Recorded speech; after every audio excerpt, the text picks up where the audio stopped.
Malam semakin larut dan dunia jadi lebih sunyi. Di saat itulah, kisah-kisah tak masuk akal mulai bermunculan. Selamat datang di MySpin, tempat di mana cerita horor bukan sekedar hiburan, tapi mungkin peringatan. Siapkan dirimu, karena kisah malam ini mungkin akan menghantui tidurmu. Namaku Bima. Aku seorang laki-laki biasa, 30 tahun, bekerja sebagai desainer grafis di kota, dan punya hobi mendaki gunung sejak kuliah. Gunung bagiku adalah tempat pulang kedua, tempat tenang di mana tak ada suara klakson atau deadline, hanya napas, tanah, dan langit. 4 bulan lalu, aku memutuskan mendaki Gunung Lawang sendirian. Jalurnya tidak terlalu populer, tapi justru itu yang kucari. Kesunyian dan tentangan. Cuaca cerah saat aku mulai naik. Kabut tipis turun sore hari, tapi masih wajar. Aku sempat bermalam di pos terakhir sebelum puncak. Lalu keesokan paginya, aku berhasil berdiri di titik tertinggi. Tapi, turun gunung sering lebih berbahaya daripada naik. Dan hari itu, kabut turun lebih cepat dan lebih tebal dari yang kuduga. Aku salah ambil jalur. Awalnya, kupikir hanya melenceng sedikit. Tapi semakin aku berjalan, semakin tak aku kenal pohon-pohon dan batu yang kulalui. GPS ponsel tak berfungsi, sinyal nihil, kompas digital tak bergerak, kabut makin tebal, putih pekat seperti dinding. Aku mulai cemas. Tiba-tiba, dari balik kabut terdengar suara lembut memanggilku. "Mas, sini." Aku sontak menoleh. Seorang perempuan berdiri di dekat batu besar, mengenakan jaket hijau lumut. Rambut panjang dikepang ke belakang. Wajahnya teduh, tidak terlihat panik atau bingung seperti diriku. "Kamu nyasar ya?" Aku mengangguk kaku. "Iya, jalur ke bawah ke arah mana ya?" Ia tersenyum. "Ikut aku, jalannya lewat sini." Entah kenapa aku langsung percaya padanya. Langkahnya ringan, nyaris tak bersuara. Kami menyusuri jalur kecil yang tak pernah kulihat di peta. Anehnya, aku tidak merasa takut. Ada ketenangan yang aneh saat berjalan di belakangnya. Sekitar setengah jam kemudian, kabut mulai menipis. Jalur utama pendakian terlihat kembali di depan. "Terima kasih, Mbak." "Namanya siapa ya?" Ia diam sebentar, lalu berkata, "Saras."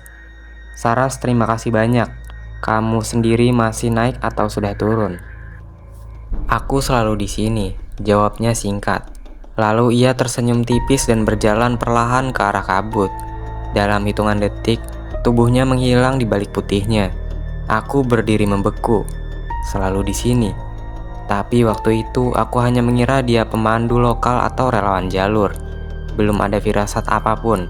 Aku pun turun sampai base camp dan kembali ke kota dengan selamat. Namun, wajah Saras terus terbayang di benakku selama berhari-hari. Beberapa minggu kemudian, saat aku sedang makan siang di warung dekat kantor, seseorang duduk di bangku sebelah. Aku menoleh dan dunia seolah berhenti sejenak. Itu dia, Saras. Tapi kali ini, dia tak memakai jaket pendakian. Ia mengenakan blus sederhana dan rok panjang. Rambutnya masih sama, dikepang. Senyumnya masih hangat seperti pertama kali kulihat. "Bima ya?" katanya seolah kami kenal lama. "Aku mau tinggal sebentar di kota ini. Boleh minta tolong? Cari kos yang tenang." Aku masih diam, bingung, terpesona, curiga, semuanya jadi satu. Tapi entah kenapa, aku mengangguk. Dan itulah awal dari kisah yang tak pernah kuduga. Kalimat itu terus terngiang di kepalaku. Karena ternyata pertemuanku dengan Saras hari itu bukan sekedar pertemuan kebetulan. Setelah makan siang, aku membantu mencarikan kos sederhana di pinggir kota. Saras hanya minta satu hal. Tempatnya jangan terlalu tinggi, jangan yang menghadap langsung ke langit terbuka. Aku merasa bingung, tapi tak banyak bertanya. Hari-hari berikutnya terasa seperti mimpi yang manis. Kami sering bertemu. Kadang dia muncul tiba-tiba di luar kantorku, membawakan bekal makan siang. Masakannya lezat, hangat seperti pelukannya. Meski aku belum pernah benar-benar memeluknya. Anehnya, setiap aku ingin mengajaknya duduk di taman atau sekedar berjalan di bawah bintang, Saras selalu menolak. Bahkan saat langit senja sangat cantik, ia akan menunduk, menarik hoodie, dan berkata pelan, "Aku tidak nyaman melihat langit." Aku pikir itu cuma kebiasaan aneh, mungkin trauma, atau semacam fobia.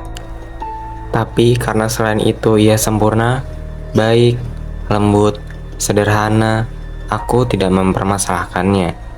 Kami semakin dekat, dan tanpa sadar, aku jatuh cinta. 3 bulan kemudian, aku melamarnya. Bukan di resto mewah, bukan juga di puncak gunung seperti kebanyakan pasangan pendaki. Hanya di dalam mobil yang diparkir di pinggir danau. Saat gerimis turun, dan Saras menatapku dengan mata yang anehnya tak pernah berkedip lama. "Kalau kamu bersedia hidup bersamaku, ada satu syarat," katanya sebelum menjawab lamaranku. "Apa itu?" "Jangan pernah minta aku tidur di luar rumah. Jangan pernah ajak aku berkemah lagi." Aku tersenyum. Kupikir itu hal kecil. "Iya, asal kamu mau jadi temanku seumur hidup." Ia tersenyum, tapi matanya tampak sedih. Kami menikah secara sederhana, hanya di catatan di kelurahan, tanpa pesta besar. Tak banyak yang diundang. Keluargaku tinggal jauh dan Saras tidak punya siapa-siapa. Ia hanya bilang, "Aku sudah tak punya keluarga. Mereka semua sudah kembali ke tempat asal." Saat malam pertama, aku mencoba membawanya ke balkon kamar penginapan, hanya untuk melihat bintang sebentar. Tapi Saras menepis tanganku halus dan berkata, "Tolong jangan, Mas. Aku merasa tidak aman kalau di luar saat malam." Aku menurut. Mungkin aku selalu mabuk cinta, tapi semuanya terasa baik-baik saja. Hidup dengannya seperti hidup di balik selimut hangat. Rumah kecil kami selalu bersih, penuh aroma teh hangat dan daun pandan. Sarah suka bernyanyi pelan saat memasak, tapi tidak pernah sekalipun membuka tirai rumah saat malam. Dan baru kusadari, setiap malam rumah kami terasa aneh, sepi, terlalu sepi. Bahkan suara jangkrik pun tak ada, seolah dunia berhenti berdetak saat matahari terbenam. Suatu malam, aku terbangun karena mimpi aneh. Aku melihat langit jatuh ke bumi, dan seseorang berdiri membelakangiku sambil menutup wajahnya dengan rambut panjang. Aku membuka mata. Saras tak ada di sampingku. Aku menemukannya duduk di ruang tamu, sendirian, menatap langit-langit rumah dengan mata kosong. Saat aku memanggilnya, ia hanya berkata satu kalimat, "Langit selalu mencari yang hilang." Kalimat itu membeku di udara, seperti embun yang menempel di kaca saat dini hari. Aku berdiri di ambang pintu ruang tamu, menatap Saras yang duduk kaku di kursi rotan. Mata lekat ke langit-langit, seolah menanti sesuatu turun dari sana. "Saras?" tanyaku pelan. Ia tak menjawab. Beberapa detik kemudian, ia mengedip, lalu memandangku seperti baru sadar aku ada di sana.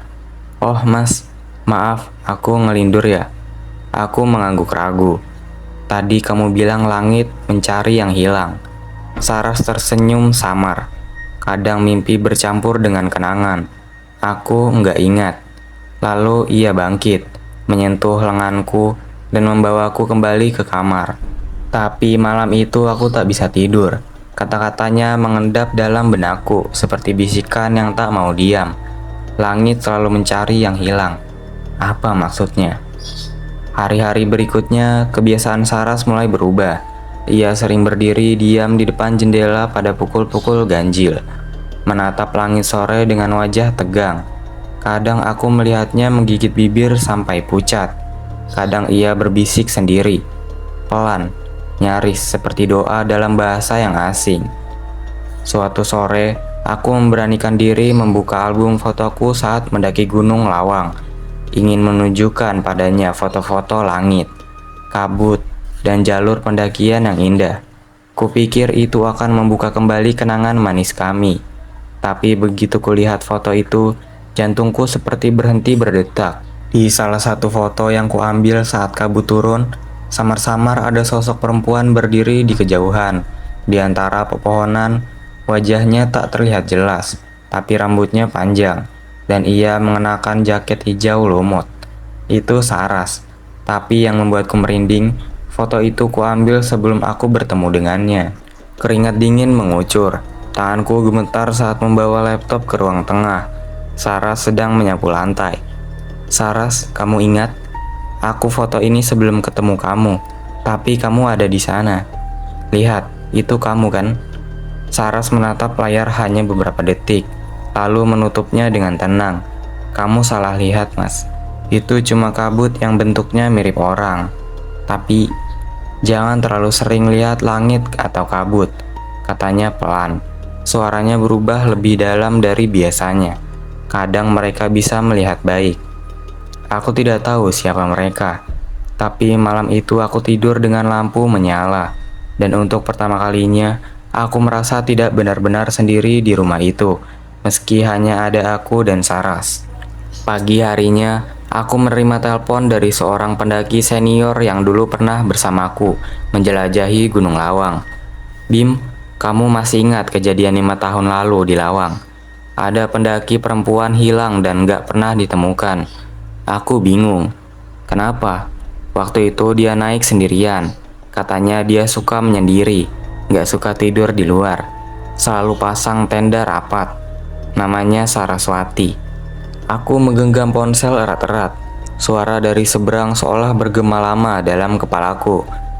Apa kamu yakin? Tanyaku lirih, mencoba tetap tenang. Yakin. Aku ingat betul karena kasusnya ramai banget di forum pendaki waktu itu. Dia naik sendirian, nggak bawa logistik lengkap. Katanya sempat kelihatan di pos 3, habis itu hilang. Tim SAR nyari berhari-hari, tapi nggak pernah ketemu jejaknya. Anehnya, beberapa saksi bilang mereka ngelihat dia masih jalan-jalan di jalur pendakian. Padahal pencarian udah dihentikan. Tubuhku mulai gemetar, pikiranku memutar semua kejadian sejak aku bertemu Saras. Senyum tenangnya, cara ia muncul tiba-tiba di kota, ketidaksukaannya pada langit, dan kalimat yang ia ucapkan waktu itu, aku selalu di sini. Setelah menutup telepon, aku duduk di lantai ruang tengah, mencoba menarik napas. Aku ingin menyangkal semuanya, tapi malam semakin jatuh, dan suara dari dapur mengalihkan pikiranku. Itu Saras, menyanyi pelan. Tapi kali ini, lagu yang ia nyanyikan berbeda, bukan lagu daerah, bukan lagu pop, melainkan lantunan dengan nada melankolis dan bahasa yang asing di telingaku. Seolah nyanyian kuno dari tempat yang tak lagi disebut dalam peta. Aku mendekat pelan ke pintu dapur, mengintip dari sela tirai.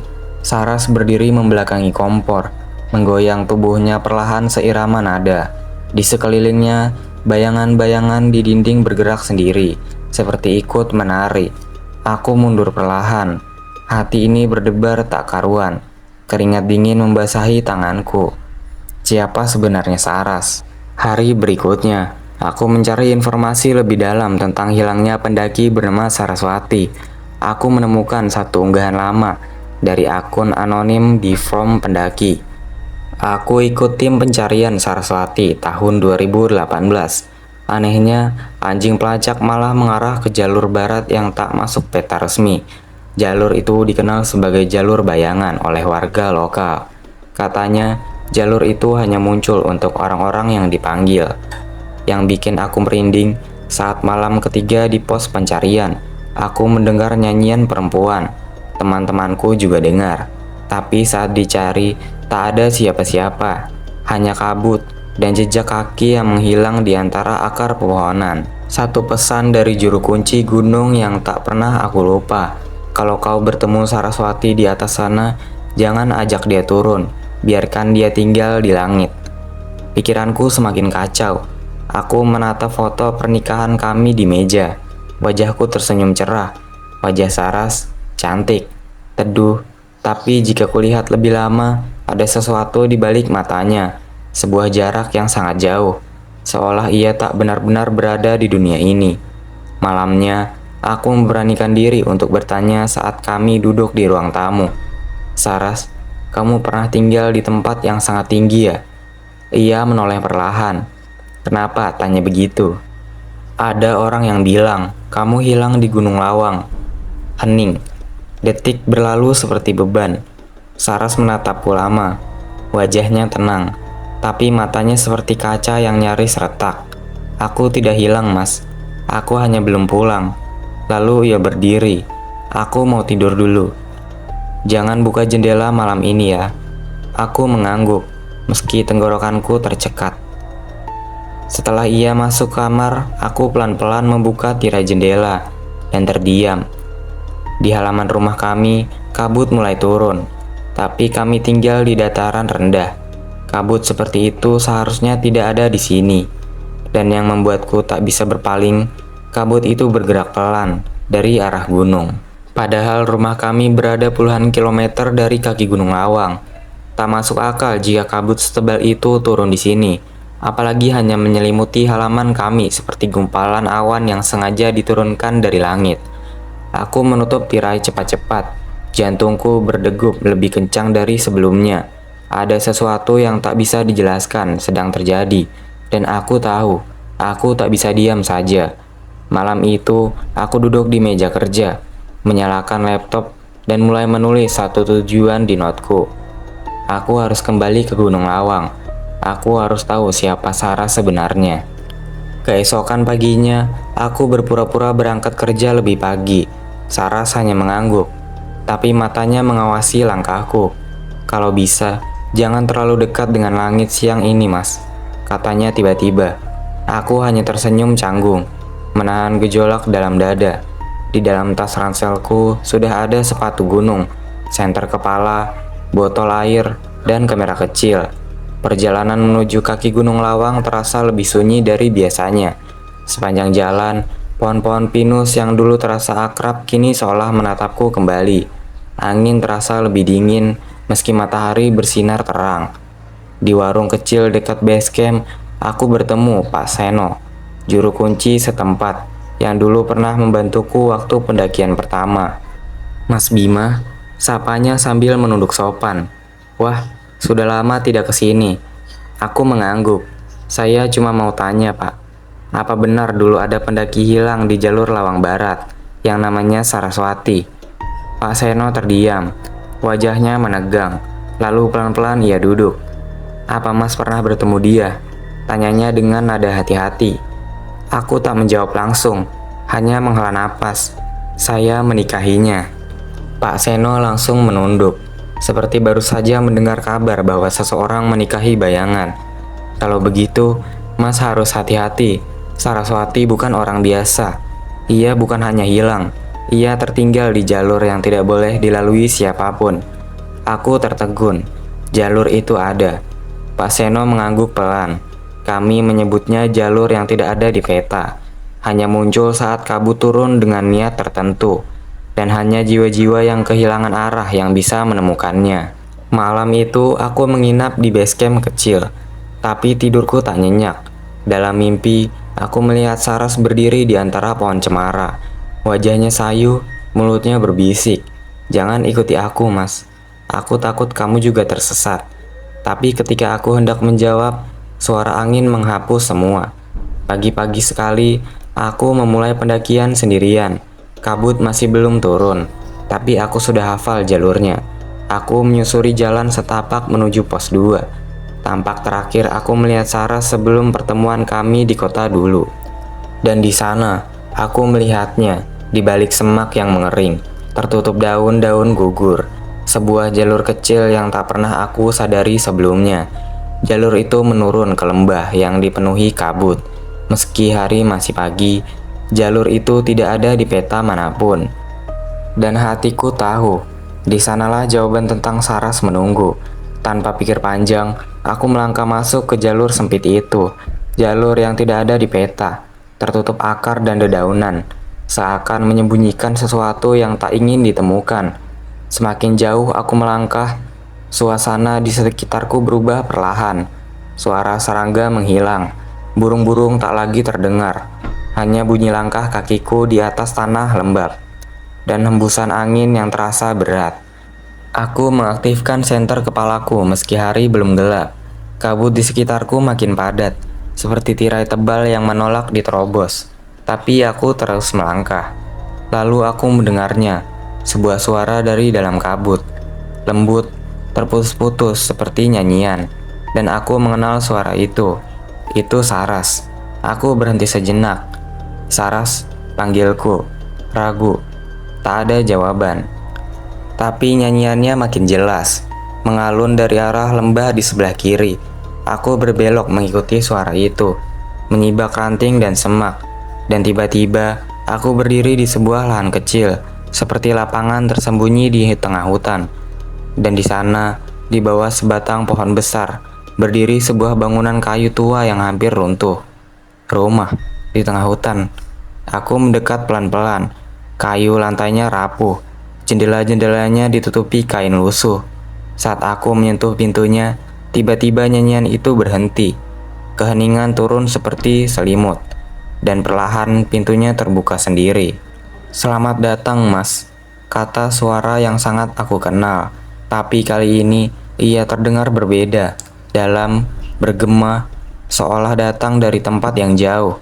Saras berdiri di ambang pintu, tapi wajahnya bukan wajah Saras yang aku kenal. Senyumnya ada, lembut seperti biasa, tapi matanya tak punya bayangan, hampa, seperti langit malam yang kehilangan bintang. "Aku tahu kamu akan datang," katanya sambil melangkah mendekat. "Apa tempat ini?" tanyaku lirih. Ia tak menjawab, hanya menoleh ke dalam rumah. "Mas ingin tahu kan, siapa aku sebenarnya?" Aku mengangguk perlahan. Saras membungkuk pelan, membuka sebuah pintu kecil di lantai rumah itu. Tangga kayu menuju ke bawah tanah. Dingin, gelap, dan tak terbayangkan dalamnya. "Turunlah. Di bawah sana, semua jawaban ada. Tapi sekali Mas masuk, Mas tak akan melihat dunia dengan cara yang sama lagi." Aku menatap tangga itu. Aroma tanah dan kelembapan menusuk hidung. Dan entah kenapa, napasku tiba-tiba menjadi berat. Aku ragu, tapi ini tujuanku kan?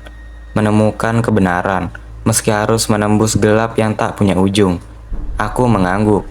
Dan saat aku menuruni anak tangga pertama, aku menyadari satu hal. Saras tak ikut turun.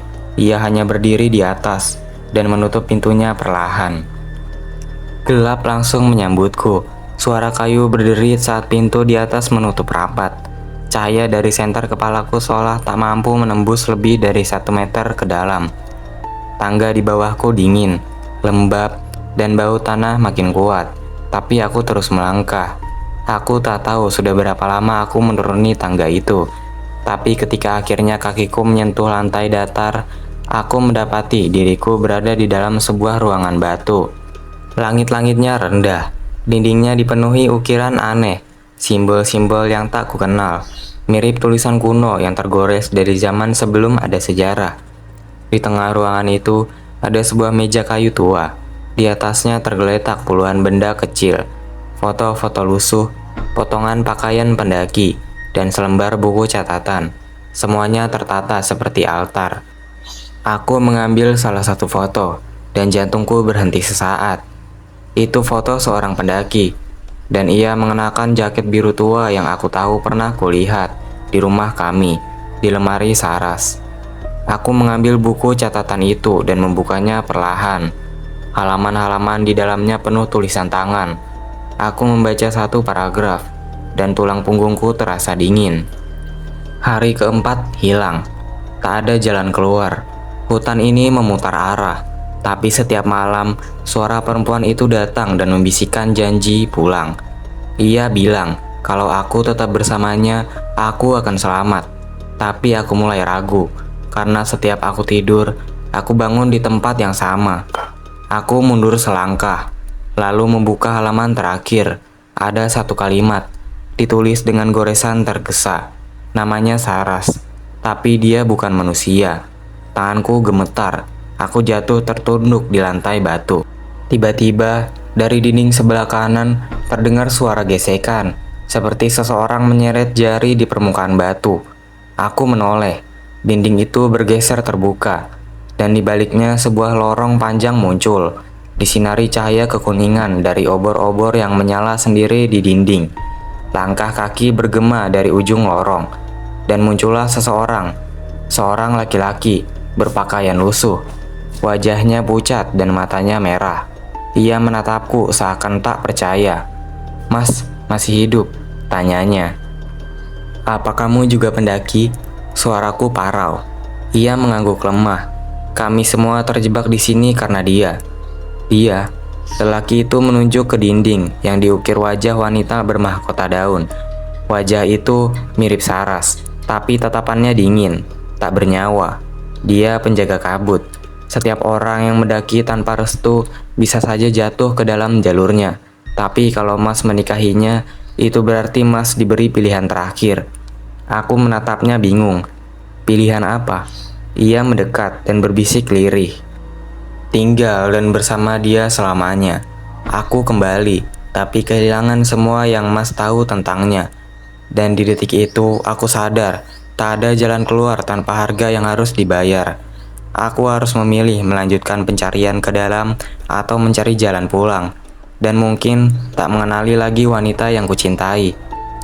Namun bagaimana mungkin aku meninggalkan Saras? Meski aku mulai takut pada siapa dirinya yang sebenarnya, kenangan tentangnya masih nyata. Tawa lembutnya, cara menyeduh teh hangat setiap pagi, sentuhan kecil di bahuku saat aku selalu sibuk bekerja. Aku mengangkat cincin pernikahan di tanganku, memutar-mutar benda kecil itu sambil memejamkan mata. Tapi detik berikutnya, suara dari lorong bergema kembali. Kali ini bukan langkah, tapi tawa. Tawa yang samar, menggoda, dan dingin. Lelaki lusuh tadi menarik lenganku. "Mas, tak boleh lama-lama di sini. Semakin lama Mas ragu, dia semakin kuat. Dia bisa menarik Mas masuk, dan Mas tak akan pernah sadar kalau Mas sudah jadi bagian dari tempat ini." Aku menoleh. "Ada jalan keluar."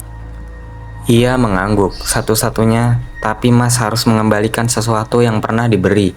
Aku terdiam, mengerti maksudnya. "Cincin ini, cincin yang Saras berikan saat kami menikah di kaki gunung. Hanya berdua, tanpa saksi, tanpa imam, hanya kami dan suara alam. Kalau Mas siap, letakkan cincin itu di altar batu di ujung lorong sana," kata lelaki itu, menunjuk ke arah pilar tinggi yang menyala redup di kejauhan.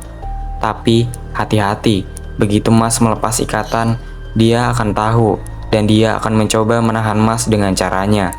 Aku mulai berjalan menuju altar itu, tapi tiap langkah terasa berat, bukan karena lelah, tapi karena kenangan yang menyelubungi pikiranku, seperti kabut pekat.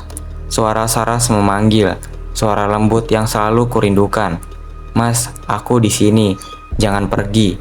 Aku berhenti sejenak. Jantungku berdebar.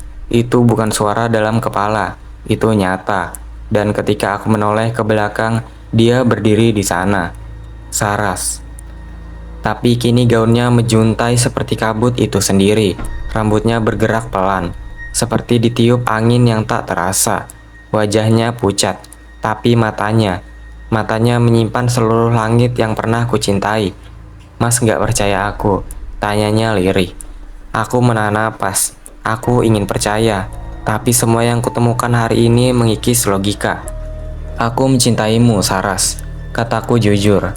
"Tapi aku tak tahu lagi siapa kamu sebenarnya." Ia tersenyum tipis, lalu melangkah ke arahku. Tapi setiap ia mendekat, cahaya obor di lorong mulai padam satu persatu. Aku tahu ini ujian terakhir. Aku menarik napas dalam-dalam, melangkah cepat ke altar, dan dengan gemetar kelupaskan cincin itu. Kutaruh di atas batu dingin itu, dan dalam sekejap seluruh lorong bergemuruh. Saras menjerit, tapi bukan jeritan marah, lebih seperti kesedihan, seperti kehilangan. Lalu semuanya gelap. Aku merasa tubuhku melayang, seperti disedot keluar dari ruang dan waktu. Suara gemuruh, angin, kabut, semuanya bercampur jadi satu. Dan kemudian aku terbangun di pinggir jalur pendakian, sendirian. Langit cerah, tak ada kabut, dan tak ada Saras. Aku berlari pulang. Entah bagaimana, aku menemukan jalan turun ke desa. Kakiku luka, bajuku kotor dan robek. Tapi aku tak peduli. Yang ada di pikiranku hanya satu, rumah. Aku harus memastikan semuanya nyata, bahwa Saras memang pernah ada, bahwa semua ini bukan hayalanku sendiri. Saat aku sampai di depan rumah, semuanya tampak persis seperti saat kutinggalkan. Tanaman di pot masih hidup, jendela masih bersih, bahkan sandal di teras masih tersusun rapi seperti biasa. Tapi saat kubuka pintu, hawa di dalam rumah terasa aneh. Bukan dingin, bukan panas, tapi seperti hampa. Aku memanggil, Saras. Tak ada jawaban. Kuputar seisi rumah.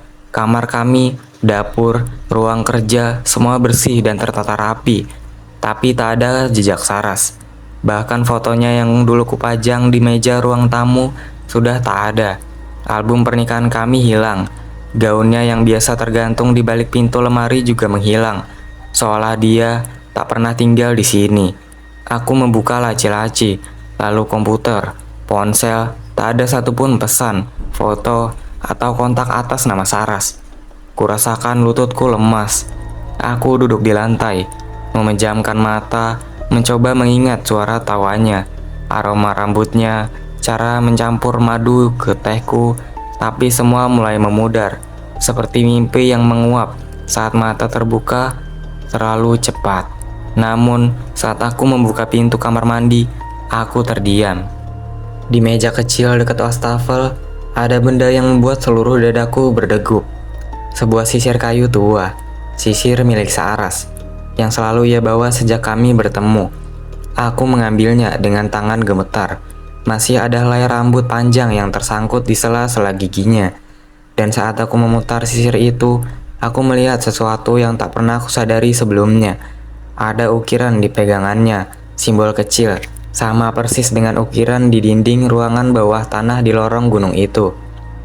Kupandangi simbol itu dalam diam, lalu suara samar terdengar dari arah belakangku. Suara pintu lemari yang terbuka perlahan. Aku menoleh. Lemari itu kosong, tapi di bagian belakang aku melihat selembar kertas menempel di dindingnya. Kupetik dan kubuka perlahan. Tulisan tangan halus dengan tinta pudar. Jika kau mengingatku, aku belum sepenuhnya pergi. Tapi ingatan adalah tali yang rapuh. Hati-hatilah, karena tidak semua yang tinggal ingin dikenang. Tanganku gemetar, mataku panas. Dia masih ada, entah bagaimana, entah di mana, tapi dia belum hilang. Dan aku tahu aku tidak bisa membiarkan semua ini berakhir begitu saja. Selama seminggu penuh aku menelusuri ulang semua kenangan kami, rute pendakian pertama kami, penginapan tempat kami pernah bermalam, bahkan warung tua tempat kami biasa membeli mie rebus usai turun gunung. Semua terasa nyata di ingatan, tapi seperti bayangan yang pudar saat disentuh. Tak ada satupun orang yang mengenali nama Saras. Tak ada yang pernah melihat kami bersama. Bahkan pemilik warung yang dulu ramah menyapa kami, kini mengaku tak pernah melihatku datang dengan seorang wanita. Aku hampir putus asa. Sampai suatu malam, saat duduk di teras rumah dengan sisir kayu di tanganku, aku tiba-tiba teringat sesuatu. Saras tak pernah tidur di luar rumah. Tak pernah mau menatap langit langsung. Tapi dia selalu melihat langit dari cermin. Aku segera masuk dan mencari cermin besar di kamar tidur yang dulu sering ia duduki setiap sore. Disinilah Saras biasa menyisir rambut sambil bersenandung. Tapi saat kupandangi cermin itu sekarang, wajahku sendiri tampak buram, seperti permukaannya ditutupi kabut tipis. Kupoles cermin itu dengan kain, tapi buramnya tak hilang. Lalu aku teringat ukiran di sisir. Aku menyalakan laptop, mencari simbol itu. Butuh waktu berjam-jam. Tapi akhirnya aku menemukan kecocokan. Simbol itu berasal dari legenda lokal kuno, kisah tentang wanita penjaga kabut. Makhluk setengah arwah yang hanya bisa hidup di balik batas antara dunia manusia dan dunia alam gaib. Ia muncul di gunung, memikat orang kesepian, hidup bersama mereka, tapi hanya bisa bertahan selama orang itu tidak mengajaknya tidur di bawah langit terbuka. Jantungku serasa dihimpit. Apakah Saras salah satu dari mereka? Apakah pernikahan kami adalah semacam ikatan antara dua dunia? Dan jika begitu, apakah masih ada cara untuk bertemu dengannya lagi? Kembali kuperhatikan cermin itu. Samar-samar, bayangan seseorang mulai tampak di balik pantulan kabut. Tubuh ramping, rambut panjang, dan tatapan sendu. Saras, tapi kali ini dia tak bicara, hanya menatapku, lalu menunjuk ke sisir kayu yang masih kupegang. Aku mengangguk, perlahan mendekatkan sisir itu ke permukaan cermin. Saat ujung sisir menyentuh kaca, bayangan Saras membuka mulutnya pelan. Datanglah saat kabut turun, sendirian, jangan bawa apapun dari dunia ini. Lalu semuanya hilang, cermin kembali bening, hanya pantulan wajahku sendiri yang tertinggal. Aku menatap jam dinding, sudah pukul 3 dini hari. Di luar angin mulai tertiup lembut, kabut pelan-pelan menyusup dari balik jendela. Aku tahu ini kesempatan terakhirku. Angin malam menghempas lembut wajahku saat aku berjalan keluar dari rumah. Langit malam tampak gelap, tak ada bintang, hanya kabut tebal yang merayap dari lembah dan menutupi jalanan. Hatiku berdebar-debar, dan ada rasa aneh di dadaku, seperti ada sesuatu yang mendorongku untuk melangkah lebih jauh, menuju tempat yang tak kuketahui, tempat yang akan menguji semua yang aku percayai. Aku tak membawa apapun, tak ada ponsel, tak ada makanan, hanya sisir kayu itu yang kugenggam erat di tangan. Semua harus sederhana itu, seperti yang dikatakan Saras. Jangan bawa apapun dari dunia ini. Langkahku semakin cepat, memasuki hutan yang terasa semakin gelap. Suara langkahku menyatu dengan suara kabut yang berdesir pelan, dan kabut itu semakin tebal seiring aku memasuki rute pendakian. Tidak ada yang tampak nyata di sekelilingku, hanya bayangan pohon dan semak yang terbenam dalam kabut. Dan ketika aku mendongak, aku melihatnya. Dia berdiri di sana. Saras, dengan gaun putih yang kini tampak berkilau di balik kabut yang mengelilinginya. Rambut panjangnya melayang-layang seperti disapu angin, dan wajahnya menyapa dengan senyum tipis yang tak pernah aku lupakan. Tapi matanya kosong, tidak seperti dulu. Tak ada canda, tak ada kasih sayang di sana, hanya kesedihan yang mendalam. Aku menghampirinya, tapi setiap langkah yang kutempuh terasa semakin berat. Langkahku semakin terhuyung, seakan kabut ini menahanku. "Mas," suaranya terdengar sayup. "Kenapa kamu masih di sini?" Aku ingin berkata bahwa aku datang untuknya, untuk mencintainya, untuk menyatukan kami kembali. Tapi bibirku terasa beku. Kata-kata itu tidak keluar. Dia melangkah lebih dekat, dan tiba-tiba tubuhnya hilang dalam kabut. Hanya menyisakan suara angin yang berputar-putar. Aku terhenti. Kebingunganku memuncak. Apakah ini akhir dari semuanya? Apakah Saras benar-benar hanya ilusi? Tapi aku merasakan ada sesuatu yang lebih. Sesuatu yang tak bisa dipahami oleh akalku. Lalu suara dari belakangku terdengar lagi. Kali ini bukan suara Saras. "Mas, lihat ke atas." Aku menoleh ke langit. Kabut itu mulai terbuka sedikit, dan di baliknya bintang-bintang yang berkilap tampak begitu jelas. Ternyata langit malam itu tak sepenuhnya gelap. Namun, ada sesuatu yang menggelapkan pandanganku. Di tengah-tengah langit, ada bayangan besar yang bergerak perlahan. Sebuah bentuk yang menyerupai burung raksasa. Sebuah bentuk yang seakan mengingatkanku pada sesuatu yang lebih besar, lebih purba. Makhluk itu seolah melihatku dengan mata yang tak bisa kulihat. Ketika aku berbalik, Saras telah berdiri kembali di hadapanku. Wajahnya kini penuh dengan kesedihan dan pengertian. "Mas," katanya pelan, "jika kamu memilih untuk menemuiku di sini, kamu harus siap menerima apa yang datang setelahnya. Kita bukan hanya bagian dari dunia ini. Kami yang hidup di antara dunia, harus menyerahkan sesuatu yang sangat berharga untuk bisa kembali ke dunia manusia." Aku merasakan hati ini terjepit. Apa yang harus aku lakukan? Apa yang harus kuberikan? Tak ada yang bisa kugenggam lebih erat selain dirinya. "Tak ada yang abadi, Mas." Lanjutnya, suaranya mulai memudar bersama kabut yang kembali menutupi tubuhnya. "Kau harus memilih. Apakah kau ingin hidup atau tetap bersamaku dan menjadi bagian dari dunia ini selamanya?" Aku terpaku, merasa diriku tersesat ke dalam pilihan yang tak pernah bisa kubayangkan. Langkahku semakin terhuyung, dan aku hampir jatuh. Apakah ini waktunya untuk melepaskan semua yang aku kenal, demi sebuah cinta yang mungkin hanya ada dalam cerita rakyat? Kata-kata Saras berputar-putar di kepalaku, mengisi setiap ruang dengan bayangan yang semakin kabur. Di hadapanku, kabut terus bergerak, menutupi dan mengungkapkan sosoknya yang semakin memudar.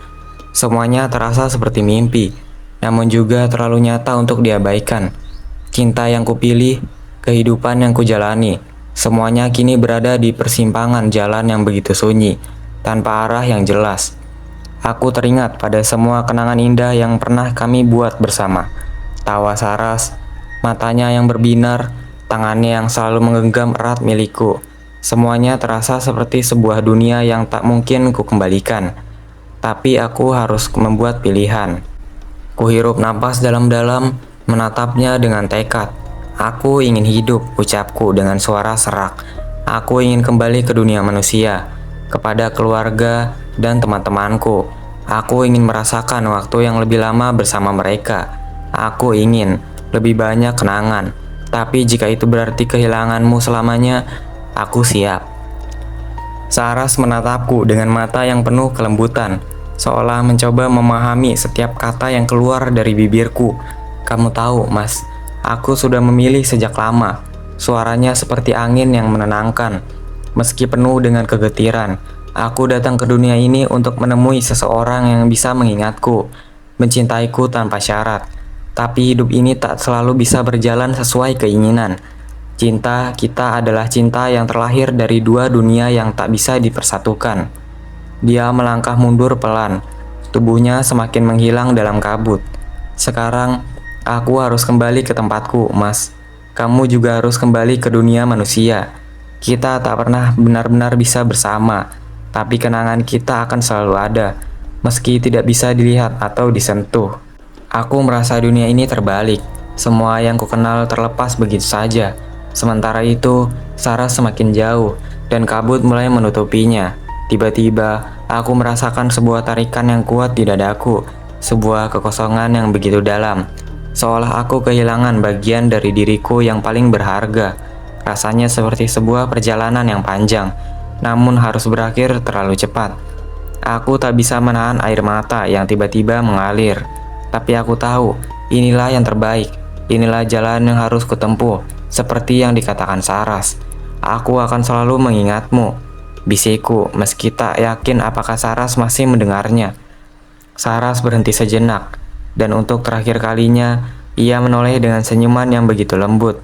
Senyum yang penuh pengertian, lalu dia menghilang dalam kabut yang semakin tebal, meninggalkan aku sendirian di tengah hutan yang sunyi. Aku berdiri di sana, menatap langit yang kini terbuka lebar, dipenuhi bintang-bintang yang berkilauan. Langit malam yang dulu menakutkan kini terasa begitu indah. Aku kembali ke dunia manusia. Tak ada jejak Saras yang tertinggal. Hanya sisir kayu itu yang masih berada di tanganku, sebagai satu-satunya kenangan yang tak pernah terlupakan. Tapi di dalam hatiku, aku tahu bahwa ia akan selalu ada di setiap langkahku, di setiap angin yang menyapa.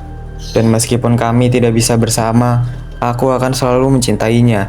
Cinta yang melintas batas dunia, yang tak akan pernah pudar, meskipun ia kini hanya tinggal di dalam ingatanku. Cerita ini mengajarkan bahwa cinta bisa melintas batas, bahkan antara dunia yang berbeda. Bima memilih untuk kembali ke dunia yang nyata, meskipun harus melepaskan cinta yang begitu mendalam. Terkadang, dalam hidup, kita harus melepaskan sesuatu yang kita cintai demi memilih jalan yang lebih besar. Meskipun itu berarti kehilangan sesuatu yang berharga, namun kenangan tetap hidup, dan cinta yang sejati tak pernah benar-benar hilang.